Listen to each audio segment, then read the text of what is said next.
High, দেখতে দেখতে শীতকাল তো আমাদের দরজার কাছে এসে উপস্থিত। আর শীতকালীন ফুল গাছ কারা কারা লাগানো শুরু করে দিয়েছে অবশ্যই কিন্তু আমাকে কমেন্ট করে জানিও। তো শীতকালীন ফুল গাছের মধ্যে চন্দ্রমল্লিকা আমার অনেক পছন্দের। তো শীতকালে চন্দ্রমল্লিকা গাছ বসালাম না তো আর কি করলাম, আজই আমি নার্সারি থেকে 5টা চন্দ্রমল্লিকা গাছের চারা নিয়ে এসেছি। তো এই চারাগুলিকেই আজ আমি প্রতিস্থাপন করব।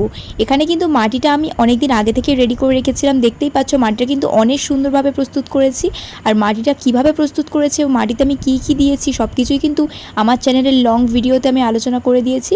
তো তোমরা যারা এখনও পর্যন্ত সেই ভিডিওটা দেখোনি, গিয়ে এখনই দেখে নাও। সেখান থেকে আশা করছি তোমরা অনেকটাই আইডিয়া নিতে পারবে। আর এটা কিন্তু আমার চন্দ্রমল্লিকার কাছে ফার্স্ট পটিং, ফাইনাল পটিং 1 থেকে 1.5 মাস পরে করব। তো দেখতেই পাচ্ছ চারাগুলোকে কিন্তু আমি এখন মাটির মধ্যে বসিয়ে নিচ্ছি। আর তোমরা যারা আমার চ্যানেলের ভিডিও প্রথমবার দেখছো অবশ্যই কিন্তু চ্যানেলটা সাবস্ক্রাইব করে নিও।